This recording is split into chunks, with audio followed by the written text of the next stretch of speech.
ഗംഗാ നദിയെക്കുറിച്ച് കേട്ടിട്ടില്ലേ? പുണ്യനദിയാണ്. ആ നദിയുടെ ഒരു പ്രത്യേകത ഇങ്ങനെ പരന്നൊഴുകുന്ന നദിയാണ്, വീതി കൂടിയ നദിയാണ് ഗംഗ.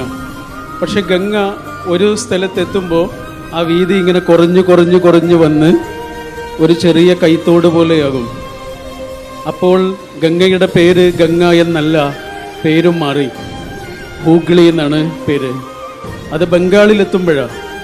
ബംഗാളിലെത്തുമ്പോൾ ഗംഗയുടെ രൂപം മാറുന്നു, പേര് മാറുന്നു, ഭാവം മാറുന്നു. ഒറ്റ കാരണമേ ഉള്ളൂ, ബംഗാളിലെത്തുന്നതോടെ ഗംഗയ്ക്ക് ഒരു ലക്ഷ്യമുണ്ടാകുന്നു. ബംഗാൾ ഉൾക്കടലിൽ ചെന്ന് വീഴണം. ഇനി പരന്നൊഴുകിയാൽ ശരിയാവില്ല, ഒരു ലക്ഷ്യമുണ്ട്. ആ ലക്ഷ്യത്തിലേക്ക് ഇങ്ങനെ കൂർപ്പിച്ചൊഴുകി ബംഗാൾ ഉൾക്കടലിൽ ചെന്ന് ചേരുകയാണ് ചെയ്യുക. നിങ്ങളുടെ ലക്ഷ്യത്തിലേക്ക് കൂർപ്പിച്ചൊഴുകി മറ്റെല്ലാ തടസ്സങ്ങളെയും നിങ്ങൾ ഓവർകം ചെയ്ത്, അതിനെ അവഗണിച്ചിട്ടല്ല, അതിലൂടെ ഒഴുകി, നിങ്ങളുടെ പ്രതിസന്ധികളെ നിങ്ങൾ മാറ്റിവെച്ചുകൊണ്ടല്ല, നിങ്ങൾ അതിൻ്റെ കൂടെ ഒഴുകി നിങ്ങളൊരു ലക്ഷ്യത്തിലേക്ക് വന്നു വീണ ഗംഗാ നദി പോലെ സന്തോഷം നിറഞ്ഞൊരു നിമിഷമാണ് ഈ നിമിഷം. ഓക്കെ, മറ്റൊരു കാര്യം, നമ്മുടെ ഭാരതീയമായ പൈതൃകത്തിൽ നവജന്മം എന്നൊരു പ്രയോഗമുണ്ട്. എന്താണ് നവജന്മം? നവജന്മം എന്ന് പറഞ്ഞാൽ ന്യൂ ലൈഫ്. അത് ഈ ജീവിതത്തിൽ തന്നെ ഉണ്ടാവുക. ഓക്കെ, ഒരു കോഴിക്കുഞ്ഞിന് 2 ജന്മം ഉണ്ടെന്ന് പറയും. ഒന്നൊരു കോഴിമുട്ടയായിട്ടുള്ള ജനന, രണ്ടാമത്തേത് ആ മുട്ടത്തോട് പൊട്ടിച്ചതിൻ്റെ അകത്ത് നിന്ന് പുറത്തേക്ക് വരുന്ന ജനനം. അതാണ് നവജന്മം. ഇങ്ങനെയുള്ള ചില ഷെല്ലുകളിൽ മനുഷ്യരൊക്കെ കുടുങ്ങിപ്പോകും. അത്തരം ചില ഷെല്ലുകളെ ഒരാൾ പൊട്ടിച്ചിട്ടില്ല എങ്കിൽ, മുട്ടത്തോട് പൊട്ടിച്ചിട്ടില്ല എങ്കിൽ അതിനൊരൊറ്റ അർത്ഥമേ ഉള്ളൂ, ആ കോഴിക്കുഞ്ഞ് മരിച്ചിരിക്കുന്നു എന്നാണ്. Okay, biologically living and biographically death എന്ന് പറയും. ജീവശാസ്ത്രപരമായി ജീവിച്ചിരിക്കുകയും ചരിത്രശാസ്ത്രപരമായി മരിച്ചു പോവുകയും ചെയ്യുക എന്ന് പറഞ്ഞാൽ ഒരു ലക്ഷ്യത്തിലെത്താത്ത മനുഷ്യർ. Biologically living and biographically death, ഒന്നും ബാക്കിയാക്കാത്ത മനുഷ്യർ, ഒന്നും ബാക്കിയാക്കാതെ കടന്നുപോയ മനുഷ്യർ. ഇംഗ്ലീഷിൽ സ്മോൾ ലെറ്ററിൽ ഐ എന്ന് എഴുതാറുള്ളത് എങ്ങനെയാ? ഒരു വരയും മുകളിലൊരു കുത്തും, അല്ലേ? ഒരു വരയും മുകളിലൊരു കുത്തും. യാതൊരു അത്ഭുതവും അതിനകത്തില്ല. പക്ഷെ അതൊന്ന് തിരിച്ചിട്ടാൽ അത് അത്ഭുതമാകുന്നു.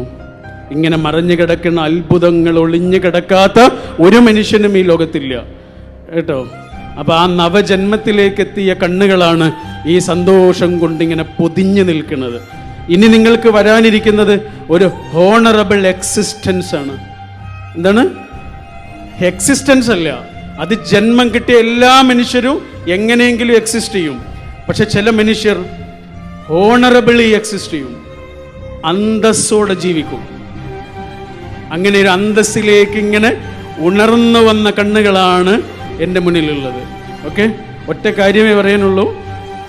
കടമ്മനിട്ട എന്ന് പറയുന്ന ഒരു കവി ഉണ്ടായിരുന്നു നമുക്ക്, കടമ്മനിട്ട രാമകൃഷ്ണ. അദ്ദേഹത്തിൻ്റെ ഒരു കവിതയുണ്ട്, ഇങ്ങനെയാണ്: നിങ്ങൾ ഓർക്കുക നിങ്ങളെങ്ങനെ നിങ്ങളായെന്ന്. ഇവിടെ നിങ്ങളുടെ കൂടെ വന്ന കുറേ മനുഷ്യരില്ലേ? നിങ്ങളുടെ ഭർത്താവ് ഉണ്ടാകാം, ഭാര്യ ഉണ്ടാവാം, അച്ഛനുണ്ടാവാം, അമ്മയുണ്ടാവാം, സഹോദരനുണ്ടാവാം, സുഹൃത്തുണ്ടാവാം. നിങ്ങളാക്കിയ ഒരു മനുഷ്യനുണ്ടാവും. അവർ നിങ്ങൾക്ക് എന്താണോ തന്നത് അത് നിങ്ങൾ മറ്റുള്ളവർക്കും കൊടുക്കുക കേട്ടോ. നിങ്ങൾ ഓർക്കുക നിങ്ങളെങ്ങനെ നിങ്ങളായെന്ന്. നമ്മൾ ഓർക്കുക നമ്മളെങ്ങനെ നമ്മളായെന്ന്. Thank you. ആശംസ. ഞാൻ ഇദ്ദേഹത്തിൻ്റെ സ്പീച്ച് കേൾക്കാൻ സാധിക്കാതെ പോകുമോ എന്നുള്ള വിഷമത്തിലായിരുന്നു. പലപ്പോഴും ഞാൻ നേരത്തെ തന്നെ സാർ എത്തുന്നതിന് മുമ്പ് തന്നെ പറഞ്ഞിട്ടുണ്ടായിരുന്നു, ഒരുപാട് നമുക്ക് വിഷമങ്ങളൊക്കെ വരുമ്പോൾ പലപ്പോഴും ഇൻസ്റ്റാ റീൽസോ ഇതൊക്കെ ആയിട്ട് എല്ലാവർക്കും, എത്ര ആളുകളായാലും അവരെല്ലാവരും പലതരത്തിലുള്ള അവസ്ഥകൾ നമ്മളുടെ എല്ലാവരുടെയും ജീവിതത്തിലുണ്ടാവും. പെട്ടെന്നൊന്ന് സ്ക്രോൾ ചെയ്ത് പോകുന്ന സമയത്തായിരിക്കും സാർ എന്തെങ്കിലും ഒരു വാക്കുകൾ കാണുമ്പോൾ ഞാൻ അവിടെ നിർത്തി നോക്കി അത് കേട്ട് മുന്നോട്ട് പോകുമ്പോൾ അത് നമുക്ക് വലിയൊരു പ്രചോദനമാണ്. ഞങ്ങളെപ്പോലുള്ള സാധാരണക്കാർ നിന്ന് പോകുമ്പോൾ ഇതേപോലെ അറിവുള്ള ആളുകളുടെ ഒരു വാക്ക് മതി ഒരു ജന്മം മുഴുവൻ നമുക്ക് ഓക്കെ ഇനി ഇവിടുന്ന് അങ്ങോട്ട് തുടങ്ങാം എന്ന് തോന്നാൻ വേണ്ടിയിട്ട്. വളരെ സന്തോഷം. Thank you sir. Thank you. നമ്മളാക്കിയ മനുഷ്യരുണ്ട്, നിങ്ങളെ നിങ്ങളാക്കിയ മനുഷ്യരുണ്ട്, സുരഭിയെ സുരഭിയാക്കിയ മനുഷ്യരുണ്ട്. നമ്മൾ ഓർക്കുക നമ്മളെങ്ങനെ നമ്മളായെന്ന്, നമ്മൾ ഓർക്കുക നമ്മളെങ്ങനെ നമ്മളായെന്ന്, നമ്മൾ ഓർക്കുക നമ്മളെങ്ങനെ നമ്മളായെന്ന്. Thank you.